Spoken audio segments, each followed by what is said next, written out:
아멘. 오늘도 아버지 앞에 나와 기도에 힘쓰시는 여러분을 진심으로 환영하고 축복합니다. 오늘 말씀은 욥을 훈계하는 엘리후의 말이 계속 이어지고 있습니다. 오늘 본문은 크게 네 부분으로 나눠볼 수 있습니다. 먼저 1절부터 4절까지는 엘리후 자신의 지혜를 소개하는 그러한 부분이고, 또 5절부터 7절까지는 선과 악을 심판하는 하나님에 대한 규범적인 지혜를 다루고 있으며, 8절부터 16절까지는 회개와 깨달음을 위한 하나님의 징계라는 규범적인 지혜가 담겨 있습니다. 이어진 17절에서 25절까지는 악을 멀리하고 선을 행하려고 욥에게 조언하는 그런 모습이 담겨져 있지요. 먼저 1절부터 4절까지의 말씀입니다. 엘리후 자신의 그 지혜에 대한 엘리후의 이야기입니다. 엘리후는 자신의 지혜의 정수를 욥에게 알려주고 싶어 합니다. 이를 위해서 잠시 시간을 내달라고 요청합니다.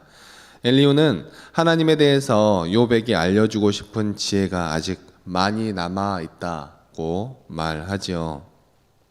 엘리후는 꼭 자신만이 무엇인가 특별히 알고 있는 것처럼 그렇게 표현을 합니다.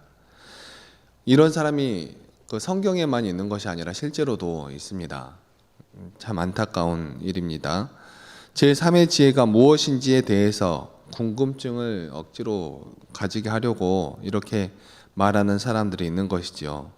남들이 이미 다 알고 있는지도 모르고, 물론 그 중에도 모르는 사람이 있을 수도 있겠지만 살다 보면서 자연스럽게 알아지는 그러한 일들을 모르고 이렇게 특별하게 말하는 사람이 있습니다. 엘리후는 먼저 자신의 지혜의 출처를 밝힙니다. 본문 3절 말씀입니다.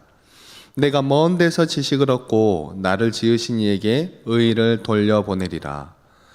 아멘. 성경에 있는 말씀이지만 이렇게 교만하고 부끄러운 줄 모르는 사람이 있다는 것이 너무 안타까운 일입니다. 그런데 조금 전에도 말씀드렸지만 이런 사람이 그냥 이야기 속에만 있는 것이 아니라, 그러니까 성경에서만 있는 것이 아니라 실제적으로도 이런 사람이 있다는 것이 너무 안타깝죠.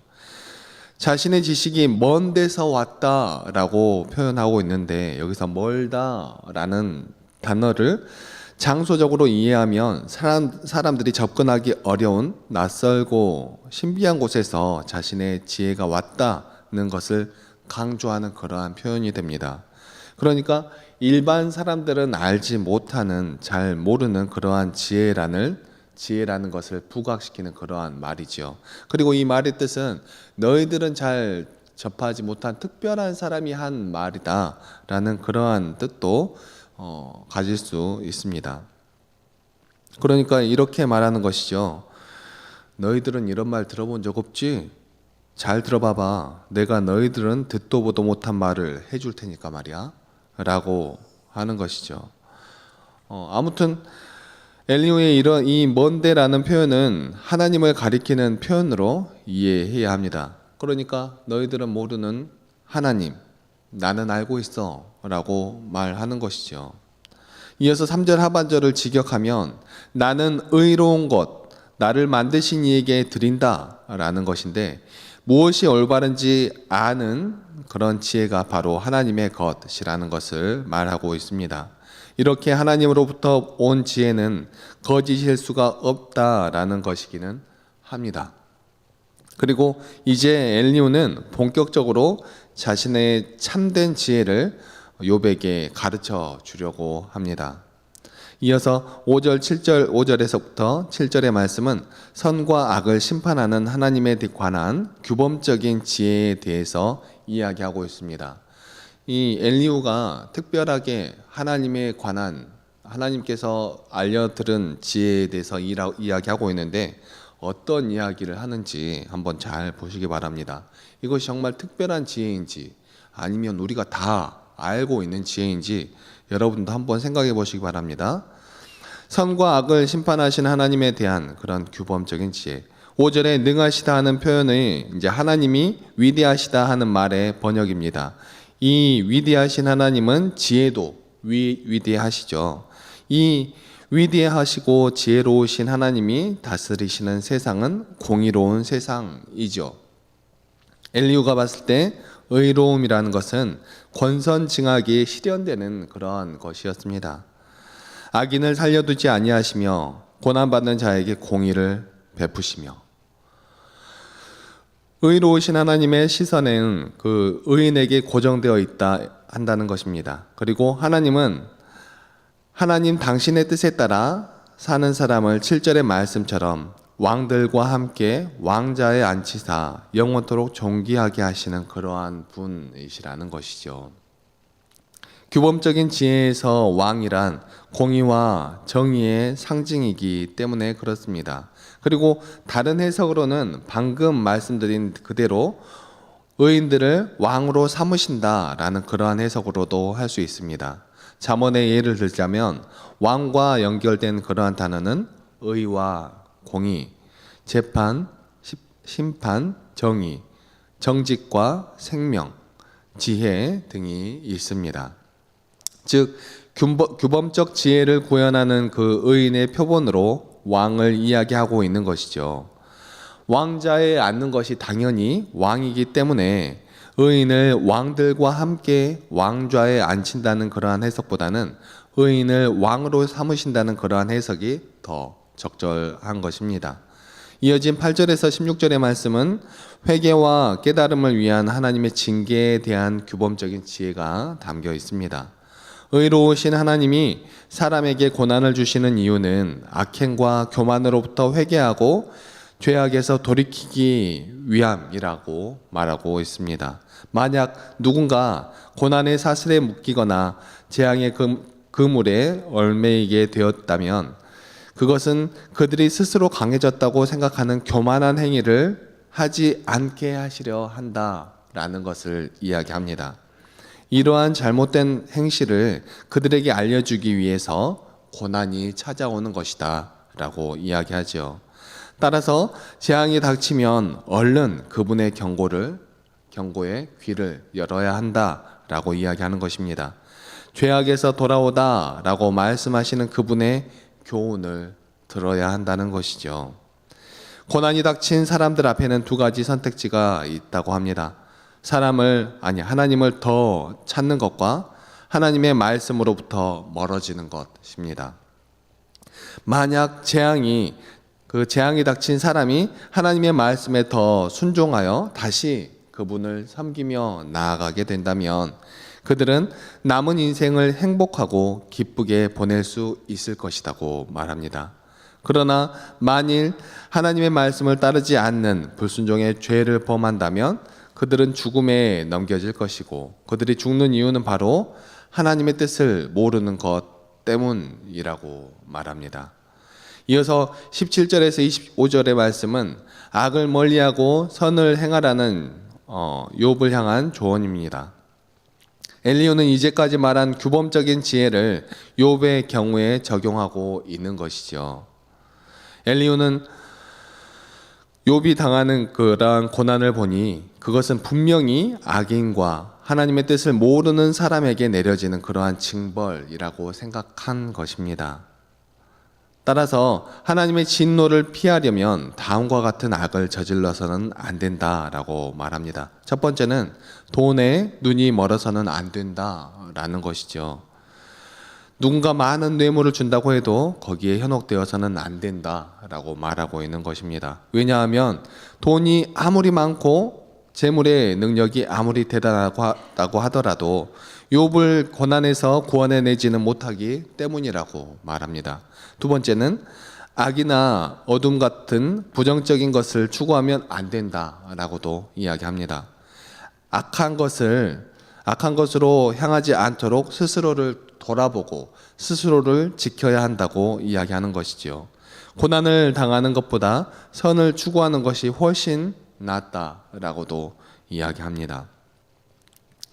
세 번째, 하나님을 원망하지 말고 그분을 찬양해야 한다고 이야기합니다. 그분께 어느 누구도 당신은 잘못하고 있어요 라고 말할 수 없다는 것입니다. 그런 엄청난 분께 친절하고 친절하고 세심하게 교훈을 가르쳐 주시는데 마땅히 그분을 찬양해야 한다라고 이야기하고 있는 것이죠. 오늘은 제가 이제 번역에 대해서 조금 지적하지 않으려고 했는데, 그래도 조금 알아먹게 써놔야 하지, 이게 뭘까 하는 그런 생각이 들어서 하나 이야기해 봅니다. 24절 말씀입니다. 그대는 하나님께서 하신 일을 기억하고 높이라. 잊지 말지니라. 인생이 그의 일을 찬송하였느니라. 아멘. 이 말씀을 조금 난해하게 써져 있는데 알아먹기 쉽게 쓰자면 이렇습니다. 욥, 당신은 하나님을 원망해도 다른 모든 사람들은 다 하나님을 찬양하고 있다 라는 말이죠. 이렇게 간단한 것을 이렇게 어렵게 써놓으면 이것을 본 사람이 조금 답답하겠죠. 인생이 그의 일을 찬송하였느니라. 그러니까 이 말을 인생이 이렇게 써놓으니까 무슨 소린지 싶은데, 다른 사람들은 다 하나님을 찬양하고 있다, 이런 이야기인 것입니다. 아무튼 이어서 네 번째, 엘리야는 계속 이야기합니다. 하나님만 바라보아야 한다라고 이야기하는 것이죠. 다른 사람들은 아주 멀리 있는 사람조차 혹은 아주 옛날 사람들로부터 다 그렇게 하나님을 바라보고 있었다라고 말하는 것입니다. 그런데 여러분 한번 생각해 보시기 바랍니다. 만약 욥을 제외한 모두가 다 하나님을 찬양하고 하나님을 바라보고 있다면 사람들 중 누구에게도 고난과 재앙이 임할 리가 없지 않겠습니까? 지금까지 엘리후가 열거한 규범적 지혜 중에서 욥의 세 친구가 말하지 않은 새로운 말이 도대체 어디 있습니까? 다 욥의 친구들도 했던 말이고, 실제적으로도 욥도 알고 있는 그러한 이야기이고, 또 엘리후나 세 친구들은 알지 못하겠지만 실제로 욥은 그렇게 살아왔습니다. 그런데 욥은 이런 상황 가운데 빠져 있는 것이죠. 그런데 그렇게 살아왔지만 그런 어려운 가운데 있는 욥을 위로해 주지는 못할 망정, 그 욥에게 그러한 말을 하고 있다니 얼마나 안타깝고, 참 다르게 말하면 삼자의 입장에서 바라보는 우리의 눈으로 바라보면 바보 같은 그러한 일을 하고 있는 것 아니겠습니까? 그런데 엘리후는 뭐 특별한 것 이야기하는 것처럼 이렇게 이야기하는 것이죠. 먼 곳에서 기원하였다라고 하는데, 그 지혜는 누구나 다 아는 흔한 그러한 지혜라는 것입니다. 여기 있는 여러분들 중에 누가 이 말씀을 모르는 이런 사람들이 있겠습니까? 그리고 여기에 앉아 있는 분들 중에 누가 하나님의 말씀을 따르지 않는 사람이 있겠습니까? 하나님의 말씀을 따라 살으려고 노력하지 않는 사람이 어디 있겠습니까? 그런데 그럼에도 불구하고 우리 가운데는 여전히 고통이 있고 환난이 있고 어려운 일들이 찾아옵니다. 그런데 그러한 상황은 알지도 못하고 이렇게 힘든 것을 모르는 사람들은 이렇게 말할 수도 있습니다. 그 힘든 것을 모르니까 이렇게 말을 하는 것이죠. 이런 사람들을 바라볼 때면 아휴 라는 소리가 절로 나옵니다. 우리 주위에도 이런 사람들이 있지 않습니까? 다 아는 것을 꼭 특별한 일인 양 이야기하고, 남들을 이런 작은 것으로도 막 가르치려고 하고, 부끄러운 줄 모르고 그렇게 행하시는 분들이 있는데, 이런 분들에게는 도대체 어떻게 말을 해줘야 될까, 그런 생각이 들 때가 많이 있습니다. 뭐 관계가 나빠지지 않기 위해서 그냥 듣기는 하는데 다른 사람들이 이렇게 생각하는지 알지 못할까, 이런 생각이 들 때가 많이 있죠. 우리는 이런 사람을 볼 때면 반면교사로 삼아서 우리는 절대로 그러지 말아야겠다, 이런 생각을 해야 하겠죠. 그런 상식적인 그런 것조차 이제 알아서 꼭 특별한 것을 말하는 것처럼 잘난 척하는 그런 사람들. 그런데 심지어 그렇게 말하는 것이 틀려서 또 그러면 진짜 아휴라는 소리가 나올 때도 많이 있습니다. 부끄러운 줄도 모르고.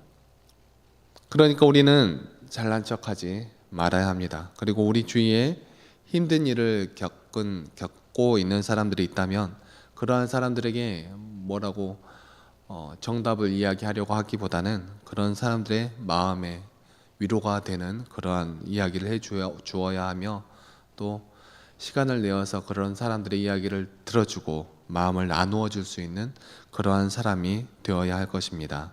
우리가 그렇게 우리 이웃들을 위하여서 마음을 쏟고 또 우리의 시간을 내고 그런 사람들과 함께 해줄 때, 혹시 나중에 우리에게도 어려운 일이 찾아오게 된다면 우리의 이웃들도 우리에게 그런 따뜻한 마음으로 대해줄 것을 믿고 나아가야 할 것입니다. 그래서 하나님의 말씀을 전하는 이 자리가 참 어려운 것이죠.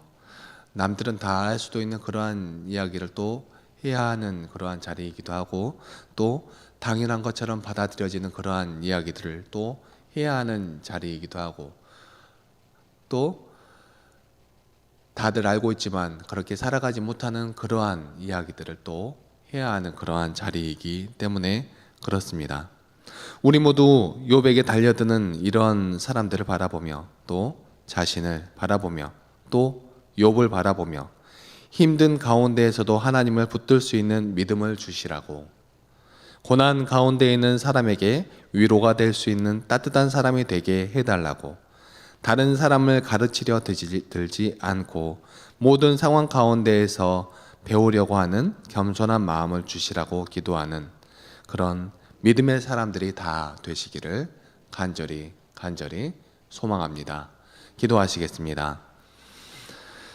사랑과 은혜가 충만하신 하나님 아버지, 너무나 감사합니다. 오늘도 우리에게 생명의 말씀을 주시고 이 생명의 말씀을 바라보며 한 걸음씩 나아가게 하여 주시니 너무나 감사합니다.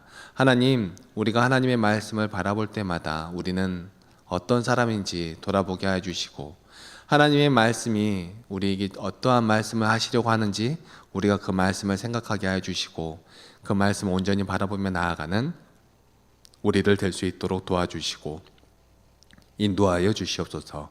우리가 하나님의 말씀을 그저 좋은 말씀으로만 생각하지 않도록 하여 주시고, 언제나 이 말씀을 따라가는 믿음의 자녀들이 되게 하여 주시고, 이 말씀을 따라 나아갈 때마다 이 말씀으로 인하여서 우리의 삶이 변화된 우리의 삶으로 인하여서 우리의 주위에 하나님의 그 사랑을 나타낼 수 있는 믿음의 자녀들이 다 될 수 있도록 도와주시고 인도하여 주시옵소서. 하나님, 이제 날씨가 또 점점 추워져 갑니다. 추워져만 가는 이 날씨 가운데 우리의 마음은 따뜻하게 될 수 있도록 도와주시고, 우리의 따뜻한 그러한 모습으로 인하여서 이 세상 가운데 그리스도의 빛을 나타낼 수 있는 우리 모두가 될 수 있도록 도와주시고 인도하여 주시옵소서. 대강절을 보내고 있습니다. 이 대강절 가운데 우리 가운데 오신 예수님을 기억하며 나아간 우리를 될 수 있도록 하여 주시고, 우리에게 생명으로 오셨지만 그 생명을 위하여 자신의 목숨을 내어놓으신 우리 주 예수 그리스도를 기억하며 기쁨으로 나아가는 우리들 될 수 있도록 도와주시고 인도하여 주시옵소서. 아버지 앞에 나아올 때에 정성스럽게 귀한 예물 준비하여 나온 손길들이 있습니다. 이 예물들의 기억하여 주시고 올려드린 그 손길 가운데 하나님의 놀라우신 은혜와 사랑이 함께하게 하여 주시고, 하나님을 언제나 찬양하는 믿음의 삶으로 나아갈 수 있는 귀하고 아름다운 자녀들이 될 수 있도록 도와주시고 인도하여 주시옵소서. 오늘도 함께하여 주실 줄 믿사오며 이 모든 말씀 사랑이 충만하신 우리 주 예수 그리스도의 이름으로 기도하옵나이다. 아멘.